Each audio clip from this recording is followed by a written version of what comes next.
3391 Crossroads number 3864, part 1, take 1.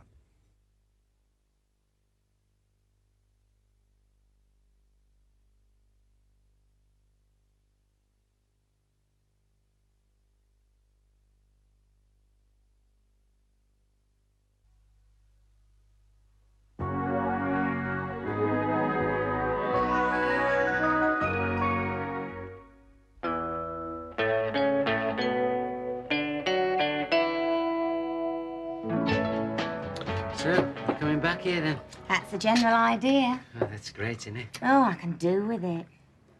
What's up with Sharon? What? Well, she seems a bit scratchy. I mean, she's all right with me, but, well, scratchy underneath. Well, she's had a bit of a bad time. How? Well, there was this little girl, Nina, that she wanted. Wanted? Yeah, to keep only... Oh, adopt, you mean? Well, I don't know about that. Anyway, they wouldn't let her, and that's what's making her sad. And she's been having lots of rows with Mr. Chance. Oh, he owns the place now, doesn't he? What about? Well, I don't know, but I just keep hearing them, like. Oh. Not the happy and carefree place I used to know and love, eh? What? Nothing. Well, I must pop over to the office and say hello to the Hunters. I take it they're still happy. Well, I ain't heard them rowing. Oh, well, all helps. Hi. Oh, hello. Hello, hello, hello. What's all this then? Chatting up the birds? 9:15, there's me thinking I'm the only one. Where's Madam? Huh? Sharon, not in her office. Oh, she's around somewhere. I'll have to wait then, won't I? Here, this going spare? That's Sid's. Where's he? Well, he's doing MOT. Well, mustn't let it go cold then, must we? Cheers. Yeah, but... Don't look so worried. I'll make him another one when he comes in. Yeah, what kind of mood she in? Who? Sharon. Well, she's a bit scratchy. My luck, innit? What? Well, I know Di said there was nothing going in here in the way of work, but I thought if I put the finger on her, gave her a real sob story, I might be in with a chance. Oh, that's what I like to see. Loads of encouragement. Here, what you doing tonight? Nothing. I mean, neither. We could do it together, couldn't we? What? Nothing. Could go for a nosh. Yeah, if you like. In the cafeteria. I'm a bit skint, but I can... Oh, it's all right. I got some money. Laying it all on, are you? You know something? You're getting to be quite a mover with the birds. Oh, By the way, who was she? oh she work here. Since when? Well, tomorrow. Oh, that's charming, innit? Why didn't somebody tell me? Well, she's clever. Well, thanks a lot. But I didn't mean that. I mean, she doesn't just clean up and things like that. She work on the cars proper. Get on. Yeah, she had lessons. What's her name? Carol. Not Carol Sands. Yeah. Well. Do you know her? Not really, no. Oh, she's ever so nice. Yeah, I have heard. David, will You may you be speak available to her? tomorrow, Sharon. yes. I mean, I've Just hold on, asked, I'm looking requested, down. demanded in so many memos, but the account seemed to have finished her. I'll see her tomorrow. Look, we are going to Yes, have to tomorrow will deliver be a fine. final Okay, thank ultimatum. you. Bye. David. David. David was being quiet because he didn't want the rep to know that he was here, that's all. Oh, I'm sorry. I'm sorry. It's your garage. Yes, but you insist makes a profit. If Sharon goes off with a goodwill, I mean, the Danvers driving school contract for a start, we're going to be up the creek without a paddle, David. Listen, Adam, it's Sharon's efforts over these past few years that's built up that goodwill. You should remember that. Oh, yeah, I suppose that's true. Yes, well, stop banging on about it. Talk to Jill. She has had the brunt of this every morning over breakfast for the last fortnight. Yes, I'm sure she has. Not only as a director of the motel and the garage, but also because she's there and your wife. Well, I'm sure this is all going to be very clear in the end. I don't think you can see the wood for the trees, quite frankly, in your mood, Adam. Sharon's on the edge of departure. Now, we don't want to push her over that edge.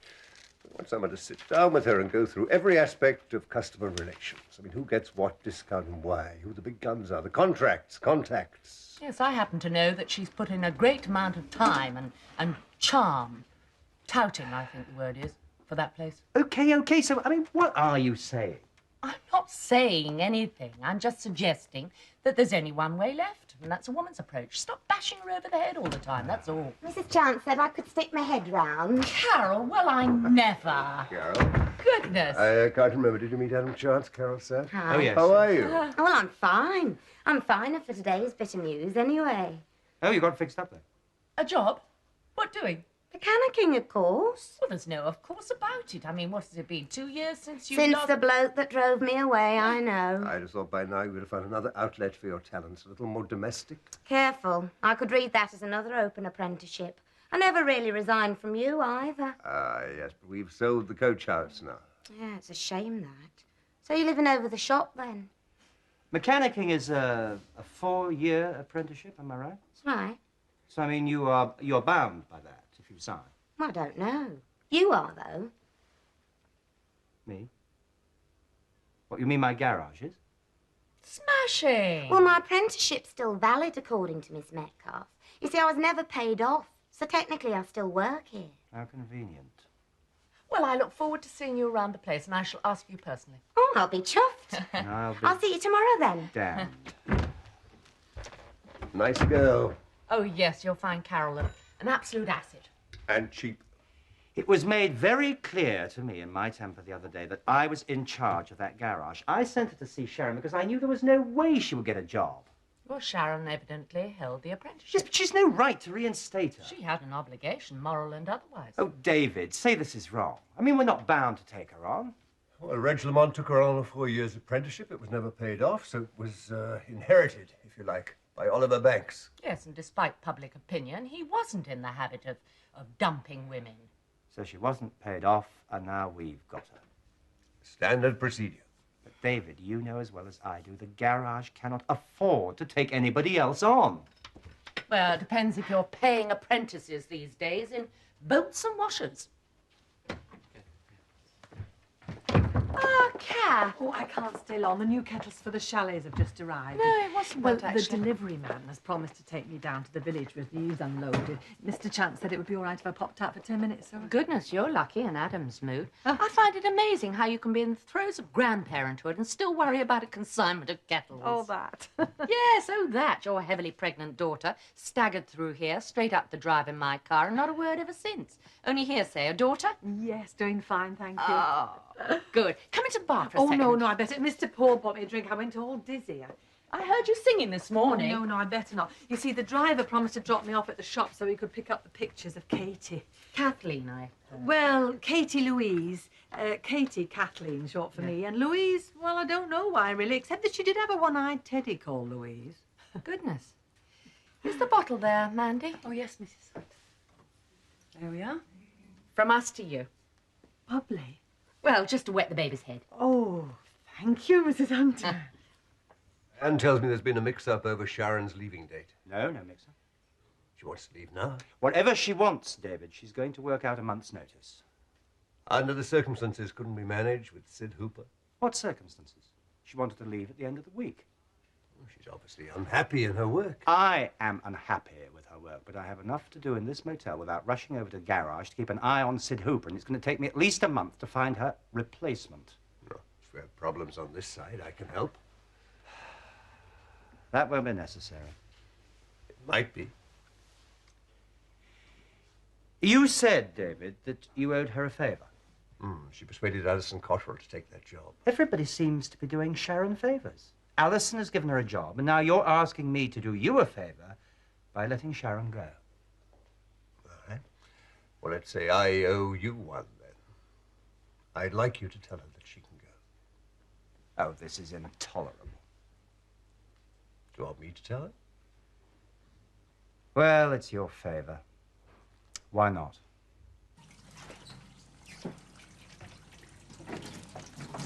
Annie, what are you doing?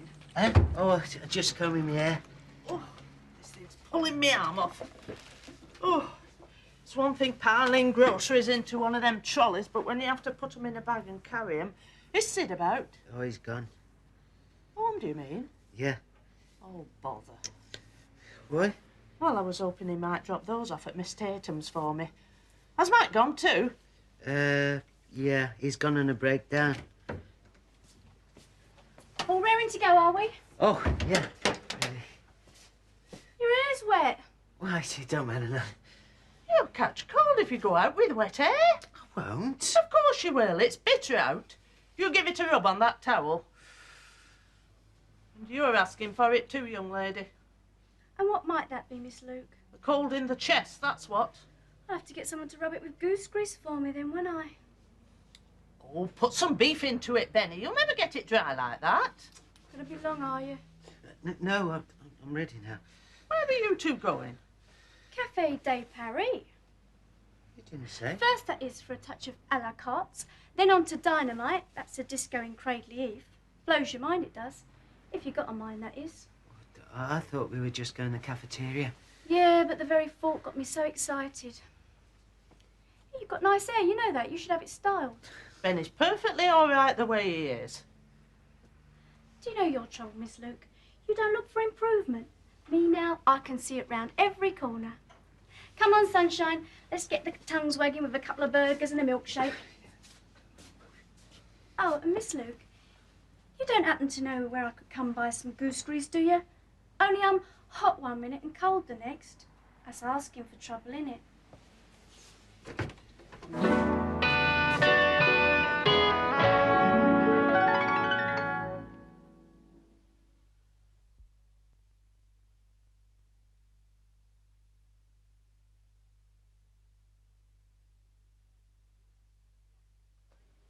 Crossroads, episode 3864, VTR 3391, part 2, take 1.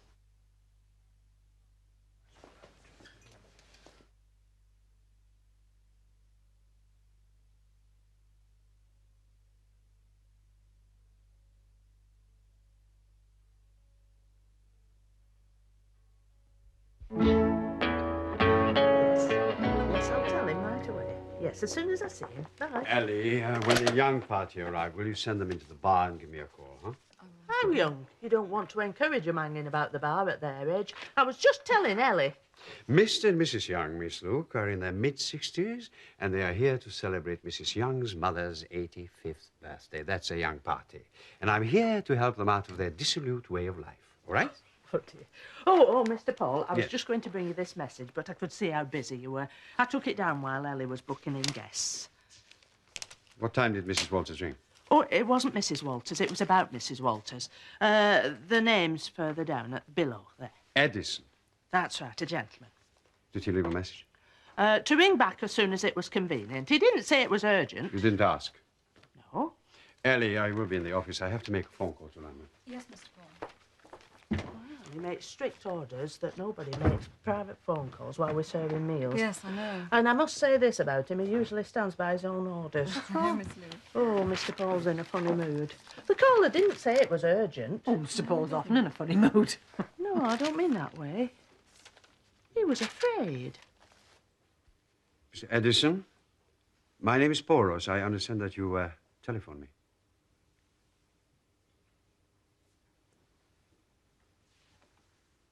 I knew she was ill, but when did this happen? And how did you know that I should be concerned?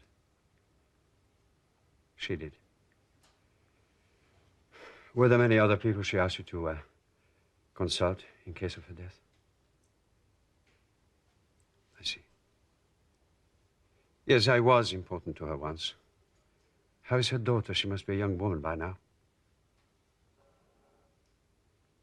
And when is the funeral?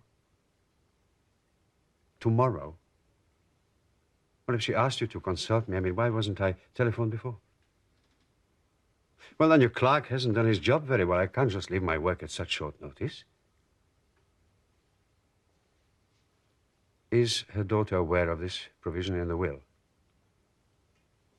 In that case, I should ask her permission to attend. I mean, she doesn't know me. Could you give me her telephone number, please? Mm-hmm. 69. Thank you. I suppose I should be grateful to you for taking your work home with you. I'd have been more grateful still if you had telephoned me during normal office working hours. But thank you. Goodbye. I'm sorry, David. I had to use your phone. It was a call to London, urgent and private. Oh, it's all right. I just came in for some personal correspondence. I'm afraid I have to ask you to release me from work tomorrow. It's all right. I'll make provisions in the morning. Why? I have to attend a funeral in London. I see. Yes, of course. All right. I'll be back for the evening rush, of course. Well, I'll stand in if you want to. No, really. I prefer to work. Someone close? Someone I haven't seen for a long while and I won't see again. It's a shock. You know how some people say when somebody dies, I don't believe it. I always believe it when someone I know has died. Half an hour later, I don't believe it. Was it at least a peaceful death? I don't believe there is such a thing as a peaceful death. When you're young, you know you're dying, and you know what you haven't done. How can that be peaceful? I think the truly peaceful death was something like Mrs. Brownlow's husband. He had no idea what was happening. That's peace, of a sort. Oh, honestly, though, Kevin, those flowers are beautiful, weren't they? I mean, Mrs. Chance's carnations and the freesias from the girls. And as for those flowers that Mrs. Hunter sent. Orchids. Delivered by Barbara Hunter herself. Yeah, why not? Glenda was chuffed, you know. Think she's family, does she? Well, no, I know we think of them as something higher than we are, but you know, when something like this happens, they're just the same as we are. Made my flowers look a bit silly. Everybody's spoiling her. Next thing we know, we'll have Shuey McPhee spooning porridge down her throat. Best intentions, of course. You're not angry with me and Mrs. Hunter, are you, no? No, Mum, I'm just disappointed. I wanted her home. I thought she'd be back by the weekend. Oh, yeah, I know. That is a shame, still. What does it mean, a jaundiced baby? Well, I had a quick word with the sister, and apparently it's when the mother's blood gets mixed up with the baby's and it causes the baby to go yellow, but it's quite common. It's nothing to worry about. Oh, she'll be home the minute they let her. I just put this in the washer. Oh, get the snacks out, Kevin. Where are they? In my bag. Oh, I knew I'd forgotten something. The blackcurrant cordial. I just found it in the fridge. Still, I can take it in tomorrow. This one of you holding Katie. Looks as though the chrysanthemums are growing out of her head. I'm thirsty. Do you fancy a cup of tea? No, not tea. This. Champagne? What's this? Yeah. Mrs. Hunter gave it to her with her compliments to wet the baby's head. Blimey. Yeah. Go on, open it, Kevin. I don't know if you've got any proper glasses. We'll have to have tumblers. Oh, to taste coming out of a welly, this would. You know how much this stuff costs? Yeah. Right, here you go. Oh, radar. Hello, Kevin. Iris and Benny, I'll get a couple more glasses. Shampoo, anyway. I think someone had had a little one, eh? Oh, they have, haven't they? Champagne, Benny, mate? No, thanks. I don't drink. Oh, you do now. Come on, put hairs on your chest. Go on. Right. Here's to Glenda, Kevin, and Katie Louise, eh? Here. Gets up your nose. Oh, like to see the snaps, Benny, love? Oh, let's have a deco. Oh, look. Red as a beetroot, innit? Well, she wasn't a day old there, you know. Looks like a little Glenda. I bet Glenda looks like a little Glenda now and all deflated. Yeah, all deflated's about right. Oh, look at my face there. Smile, he said. I look as if I've had the baby, don't I? You made enough fuss, didn't you, eh? You know, it reminds me of when we had a little foal when we were on the farm. Why? I don't know. Miss Walters, you won't know me. My name is Paul Ross. I was a friend of your mother's. She did. I just wanted to express my deepest condolences. She was a wonderful woman. In Paris some years ago, it was a great pleasure knowing her even for a little while. Thank you. In that case, perhaps I could ask you an enormous favor. I should very much like to attend the funeral if it isn't strictly a family affair. That's very kind of you. I know the church, yes. I look forward to that. Goodbye.